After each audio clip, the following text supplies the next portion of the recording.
राध्या जी पानीपत से। महाराज श्री हरिवंश। महाराज जी आपके चरणों में कोटि कोटि प्रणाम। महाराज जी लाइफ में अगर कोई भी बड़ी प्रॉब्लम आती है जिसे मन ने माना हो कि ये मेरी कामना की पूर्ति हो जाए, बट वो पूरी नहीं हो पाती, भजन मार्ग में उत्साहहीन हो जाते हैं कि श्री जी ने मेरी सुना नहीं। पूर्व का जो कर्म है आपका वो बाधा पहुंचाएगा। सारी कामना ऐसे थोड़ी, रुपया है तभी तो सामान खरीद पाओगे। आप ज्वेलरी की दुकान में गए, हीरो का जटिल हार है, अब हमारी बहुत इच्छा है हार लेने की, तो इच्छा भी तो अपनी जेब के अनुसार करो ना। हमारी जेब में कितनी दम है? बोले 1 लाख। तो फिर आप 1 लाख वाले में आओ, वहाँ तो 1-1 लाख के एक हीरे लगे हुए हैं, उसमें कैसे जा रहे हो? ऐसे ही हमारे पुण्य होते हैं, उन्हीं पुण्य के बल से हमारी कामना की पूर्ति होती है। मैं ये प्राप्त कर लूँ, मैं ये प्राप्त कर लूँ, तो उसमें पुण्य चाहिए, सुकृत चाहिए। जैसे देखा गया वर्तमान में बिल्कुल पुण्य नहीं कर रहा, लेकिन वो इतना बड़ा है कि सैकड़ों लोग उसे सलूट करके पीछे घूम, ये उसका पुण्य है पूर्व का। और जब अभी जो कर रहा है और पीछे का पाप जब मिलेगा तो कोई पूछेगा नहीं, इसी जगह खड़ा हो जाएगा। तो ये जो हम सोचते हैं ना कि हमारी कामनाओं की पूर्ति क्यों नहीं हुई, तो जाके आप दुकान में खरीद के दिखाओ हमको, तुम्हारी जेब में पैसा ना हो तो। ऐसे ही पूरा संसार दुकान है, इसमें तुम्हारे पुण्य है तो तुम्हारी कामना की पूर्ति होगी, पुण्य नहीं है नहीं होगी।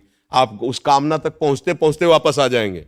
हीरे तक पहुंचे, हाथ में देखा, वो चिना के रख लेगा, पैसा नहीं, छुओ मत, चलो बाहर हटो। तो ऐसे ही होता है ना, फिर वो भगवान को कोसते क्यों हो? तुम कर्म भूमि में आए हो, ऐसे पुण्य करो, ऐसा भजन इकट्ठा करो जिससे तुम्हें लाभ की प्राप्ति हो। नहीं हो रही, तुम्हारे पास भजन नहीं है, आप भजन बढ़ाओ। अब कहते भगवान पर अश्रद्धा होगी तो दुकानदार पे अश्रद्धा करोगे तो क्या फर्क पड़ने वाला है? तुम्हारी अश्रद्धा से दुकान में क्या फर्क पड़ने वाला है? संसार भगवान की दुकान है, तुम एक खरीददार हो। तुम्हारे पास जितना पुण्य है उतना ही तुम्हें मिलेगा, जितना पाप है उतने धक्का और दुख और शांति क्लेश मिलेगा। सीधा हिसाब किताब है। अवश्य में भोक्तव्यम कृतम कर्म शुभाशुभम। अगर हिसाब किताब से बनना है तो अब दुकान वाले का घर वाला कोई आया और कह रहा है पापा मुझे ये बहुत पसंद है, यार महंगा तो है। अरे पापा आप दो ना, चलो फिर देख लेंगे, वो ये ले। तो ये है भगवान का शरणागत। ये इसका पुण्य पाप वाला हिसाब नहीं है, घर का आदमी पर्सनल। ज्यादा हट करेगा तो फिर ही देना पड़ेगा उनको, क्योंकि वो घर का आदमी है। तो या तो घर के बन जाओ, हरिशरणम, भगवान की शरण में हो जाओ, वो संभाल लेंगे, या फिर इतना पुण्य करो कि तुम्हारी कामना की पूर्ति हो जाए। साफ हिसाब किताब है इसमें। ये नहीं है कि अमुक जगह जाने से आपका काम बन जाएगा, या अमुक आप इकट्ठा करो उतना भजन उतना पुण्य, आपकी कामना की पूर्ति हो जाएगी। समझ में आया सकी बात? शायद समझ जाओ तो है, क्योंकि ये अध्यात्म की वार्ता है। आजकल समझा इसी बात में जाता है कि देखो हम ये भस्म दे रहे हैं, तुम गले में बांध लो, अमुक जगह बांध लो, तुम्हारा काम हो जाएगा, बड़े खुश हो गए। अरे वो खुद राख है, वो तुम्हें क्या ठीक कर पाएगी?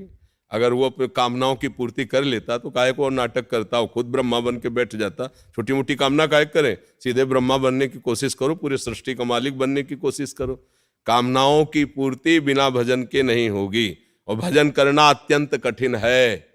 भजन कोई खिलवाड़ नहीं है कि आप ऐसे जहां बैठोगे मन अगर पापात्मा रहा है ना, वही फैला देगा आपको, वही पहुंचा देगा। भजन माला रख जाएगा, नहीं मन लगता तो भोगना पड़ेगा।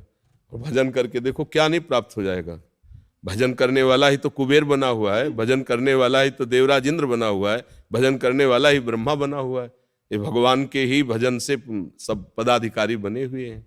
मन मानता नहीं महाराज जी। वही तो हम बच्चा बात बता रहे कि मन फैला देगा कि ले भजन कर रहा है, नाम छूट जाता है, बहुत टाइम वेस्ट हो जाता है, फिर वापस। तो देखो बच्चा, हम अगर 50,000 रुपये महीने नौकरी मिले और जो वहां का हेड है वो हमें गाली भी दे तो हम सहेंगे, और मन नहीं लग रहा पर हम 8 घंटा ड्यूटी देंगे ना।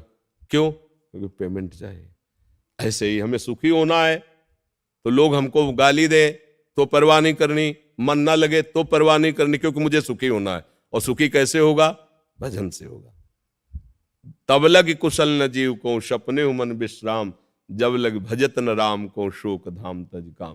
भजन से ही बात बनेगी, मन लगे या ना लगे। हम कभी नौकरी के लिए कहते हैं क्या कि हमारा मन नहीं लगता?